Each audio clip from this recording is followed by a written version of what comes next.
Salut tout le monde, donc aujourd'hui je vous retrouve dans une vidéo assez triste on va dire parce que je vais vous parler des ruptures amoureuses.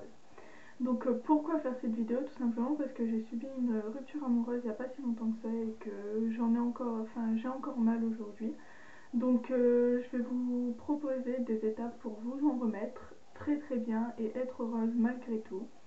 Donc la première étape déjà, moi elle me semble importante et elle me fait du bien, c'est tout simplement de sombrer dans le désespoir.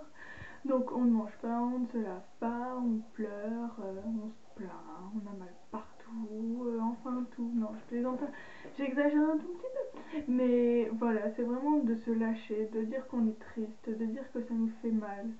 Pendant cette période, vous pouvez essayer de le récupérer en le harcelant, en faisant tout ce que vous voulez, même si de toute façon ça ne fonctionnera pas.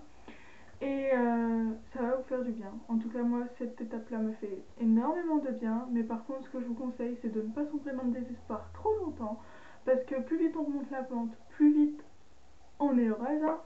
Et donc, on peut faire ça pendant les 2-3 jours maximum. Mais après, il faut vraiment se reprendre en main parce que c'est vraiment urgent. On se fait du mal pour rien et ça sert un peu à rien du coup, surtout qu'on peut retrouver le bonheur autre part et que si on n'est plus ensemble, c'est bien qu'il y avait des problèmes, que la personne n'était peut-être pas faite pour nous. Et il faut savoir aussi qu'il ne faut pas tomber dans le panneau du je t'ai trompé une fois, je ne te retromperai plus, ou je t'ai menti une fois, je ne te mentirai plus, tout simplement parce que la tromperie et le mensonge sont deux vices incurables. Et s'il l'a fait une fois, il le fera 2-3 fois, et pas qu'avec vous, avec les autres aussi, ne vous inquiétez pas. La deuxième étape, c'est de se reprendre en main, c'est-à-dire de se lever le matin, de se dire aujourd'hui je ne pleure pas, je me lave, je m'habille, je sors, je revis tout simplement parce qu'il faut bien passer un jour ou l'autre à l'autre part. Certes, on a encore très mal à l'intérieur, mais il ne faut pas le montrer parce que si on ne le montre pas, on va finir par se convaincre, en fait, ça va bien, on n'a plus mal, il n'y a pas de souci. Alors bien sûr, pour certaines personnes, ça va durer très longtemps, pour d'autres, ça va être plus court, mais en général, ça dure quand même plusieurs semaines. Donc c'est vraiment de se dire maintenant, je vais être heureuse seule, mais être heureuse. Parce qu'il faut savoir qu'être célibataire, il n'y a pas que des inconvénients, il y a beaucoup d'avantages aussi. On peut faire ce qu'on veut quand on veut, on n'est pas obligé de voir la personne une ou deux fois par semaine, on a notre temps libre, on vit notre vie tranquillou, il n'y a pas de souci. La troisième étape, c'est de retomber dans la vie quotidienne, tout simplement, pour changer les idées. Alors, ça peut être le lycée, ça peut être la fac, ça peut être les enfants, ça peut être le boulot, mais il faut tout simplement se remotiver et donc se fixer des objectifs dans certains domaines. Par exemple, moi cette année je suis au lycée, je me suis fait larguer, je vais atteindre les 12 de moyenne. Alors je sais, ça peut être très peu, oui, je n'ai pas une très bonne moyenne, mais voilà, je me suis fixé un objectif, c'est 12 de moyenne, et comme j'ai du temps, je vais atteindre ces 12 de moyenne, quoi qu'il arrive, parce que je vais me mettre à bosser. Donc c'est vraiment de se fixer un objectif dans un domaine et de donner du temps dans ce domaine, tout simplement pour passer à autre chose, pour oublier, pour avoir l'esprit occupé. Ensuite, l'étape suivante, c'est tout simplement de tourner la page définitivement. Je jette tous les souvenirs, comme ça je ne serai pas tentée d'aller les revoir et d'être nostalgique parce que s'il y a bien un truc à faire quand on vit une rupture, c'est de ne pas se laisser avoir par la nostalgie parce que c'est justement la nostalgie qui va faire qu'on n'arrive pas à s'en remettre. Donc la nostalgie, on oublie, on est heureuse, on sourit et on pense bien. Ensuite, l'étape numéro 5, c'est tout simplement de changer de vie. Une rupture, ça peut être un moyen pour nous de changer complètement nos habitudes, notre quotidien.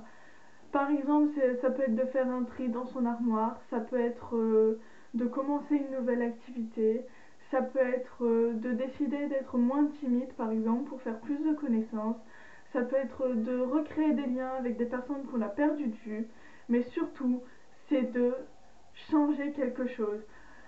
Le fait de changer quelque chose, ça va tout simplement pouvoir nous dire ben voilà, t'es peut-être seul, tu t'es peut-être fait larguer, mais tu peux revivre d'une autre façon, tu peux t'occuper, même si tu ne le vois pas, c'est certes tu passais du temps avec lui, mais ce temps passé avec lui, tu peux le donner autre part, avec des gens peut-être qui le méritent mieux, et une cause justement qui mérite mieux ton temps que lui l'a mérité, tout simplement. Mais en tout cas, essayez bien de couper le contact avec lui pendant un certain temps, au moins pour vous en remettre. Après, si vous voulez essayer d'être ami avec lui, eh bien pourquoi pas, des fois ça marche, des fois ça ne marche pas. C'est à vous de voir. Donc sur ce, j'espère vraiment que votre rupture amoureuse se guérira. Il va falloir du temps. Pour certaines personnes, ça dure un mois. Pour certaines personnes, ça dure 6 mois. Pour d'autres, ça dure 3 ans. Mais sachez que tout le monde s'en remet un jour ou l'autre. Et surtout, surtout, il faut être heureuse parce qu'on a quand même la chance de vivre. Et même si on rencontre des obstacles qui sont assez compliqués à surmonter, et qui font mal, eh bien dites-vous qu'une rupture c'est totalement bénéfique parce que ça va vous permettre de vous renforcer, ça va vous permettre de changer, ça va vous permettre de faire plein de choses que vous n'auriez pas imaginé faire. Et c'est vraiment une expérience de la vie et c'est une chance aussi, tout simplement. Oui, je sais, c'est bizarre à dire, mais se prendre une claque comme ça, des fois, ça fait vraiment du bien.